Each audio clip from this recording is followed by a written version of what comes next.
My family has run this inn for 4 generations, and at one point we didn't just run it, we lived in it. For about 6 months when I was 5 or 6 years old, a section of Stanton House Inn was our home. My parents' bedroom, my childhood bedroom, the TV room behind the kitchen. Those rooms are now guest rooms, but I still think about that period when I walk past them. Every room in this house had a life before it was a guest room. This is the first episode of Rooms with Stories here at Stanton House Inn, and today I want to walk you through 3 of them. If you don't know who I am, my name is Colin Pearson. I'm a 4th generation innkeeper at Stanton House Inn in Greenwich, Connecticut. These are 3 rooms connected by the fact that my family actually occupied them, briefly, when I was a child. Room 16 was my parents' bedroom, room 18 was my childhood bedroom, and room 14 was the TV room behind the kitchen. For each one, I'll tell you a little about where it came from, the design decisions we made along the way, and why, and the kind of guest who tends to love it. Room 16 was my parents' bedroom. Today, it's a small first-floor queen room, pet-friendly, with both a private entrance from outside and a door into the main house. When you're a child, your parents' bedroom is already a rather mysterious place.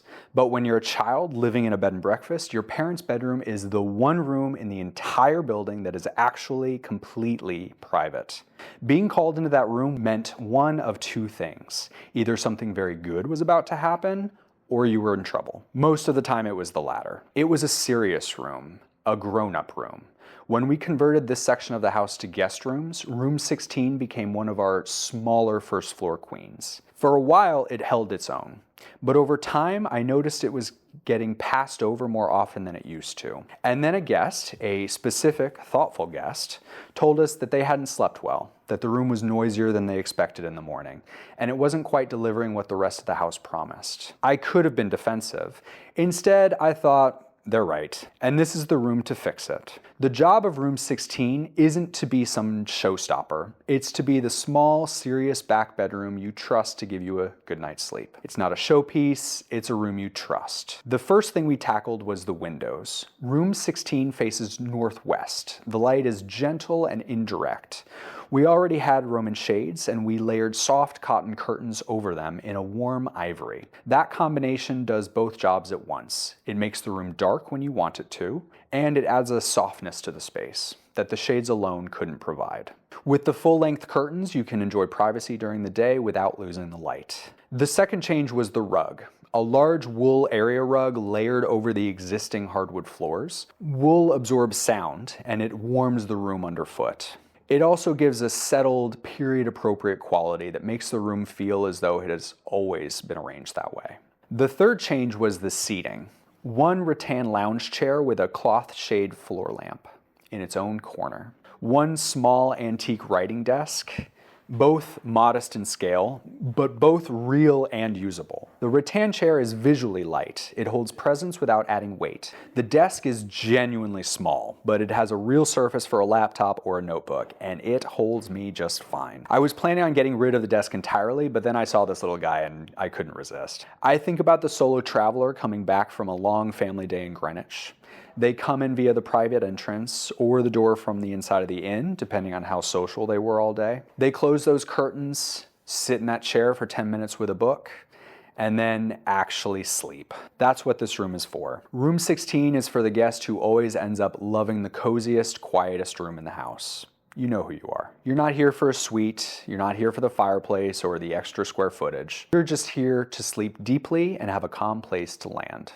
Solo travelers, guests in town for family visits or work, or couples on a short stay who'd rather have a room with a story than a room with a lot of space. If that sounds like you, room 16 is yours. The next room is a little different. Room 18 is the one I actually lived in. Today, it's a compact west-facing ground floor queen. It's also pet-friendly, and it has a private entrance near the parking area, plus a second door into the main house. Before it was my bedroom, it was a sleeping porch, if you don't know what that means. Before air conditioning, a lot of old historic houses had a semi-outdoor space where the family slept in the summer months to stay cool. Of course, the theory was sound. The reality, in this house at least, was that the walls weren't particularly well insulated. So when I was growing up, the room was hot in the summer and cold in the winter. And it had a private exterior entrance, which, for a 6-year-old, was apparently a source of considerable parental anxiety. I don't remember being troubled by it as a child.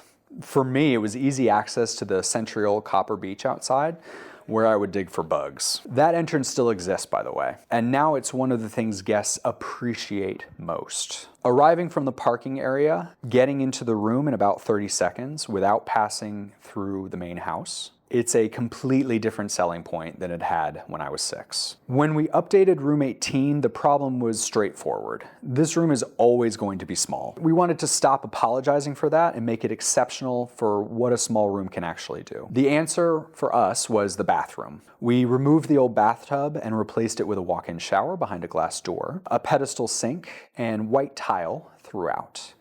That combination, glass keeps the space visually open, a sink that doesn't block the floor, and white tile that reflects light makes a small bathroom feel airy rather than cramped. We invested more per square foot in that bathroom than we would in a larger room, deliberately. Because in a small room, the bathroom is a significant portion of the whole experience. And it works so well that this bathroom became the template for how we've updated bathrooms across the house ever since. It didn't get bigger, obviously. It just got better at being what it is. The room itself we kept simple. White walls. A member of the team had been trying to move me away from gray for a while, and she was right. And it has a yellow as a cheery accent color. West-facing light in the afternoons makes it warm without really trying. And blackout curtains make it easy to flip from bright to properly dark whenever you want it. We also added new carpet, much better insulation, a Duxiana mattress, plus there's a chair in here that might be my favorite in the house. If you stay, see if you can guess which one. Most guests who love this room arrive late. Park,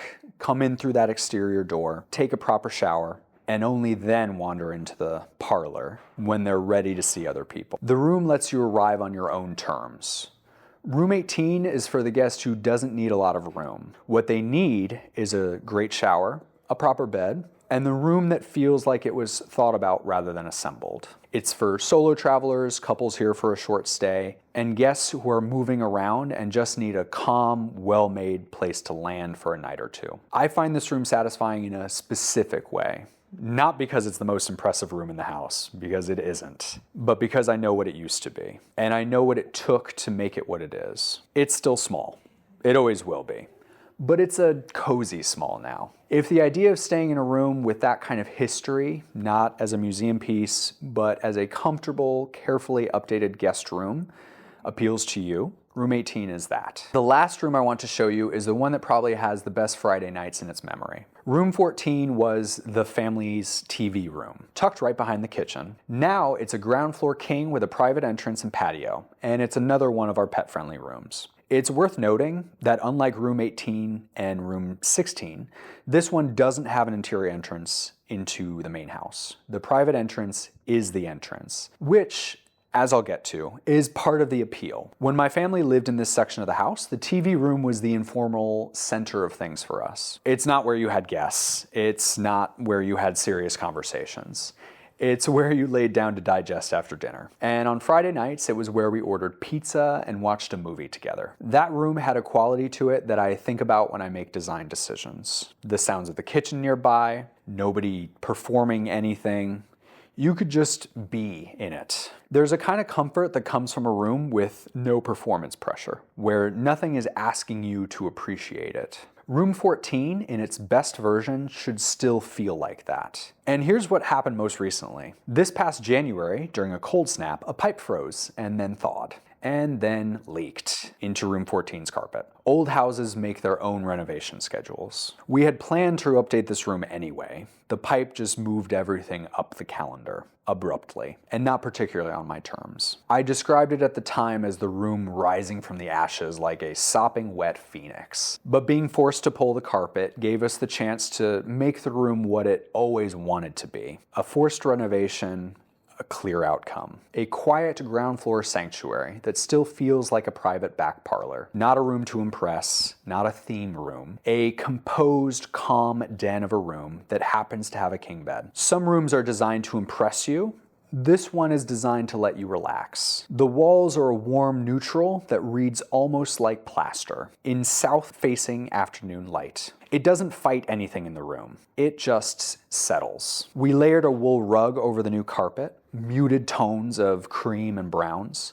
The layering adds acoustic softness, visual grounding, and that collected quality that makes a room feel inhabited rather than staged. The seating was deliberate. 2 comfortable chairs with a proper table between them, oriented for actual use for conversation, for reading, for having somewhere to put a drink, not just placed near the fireplace as decoration. In a lot of hotel rooms, chairs are furniture. These ones are for sitting in. And even the entrance and patio. Room 14 has its own exterior door. You arrive, come straight into your room, and the house is nearby if you want it, but you never have to step foot in there if you don't want to. Morning coffee on the patio, an easy walk to the pool or gardens, late returns without worrying about disturbing anyone.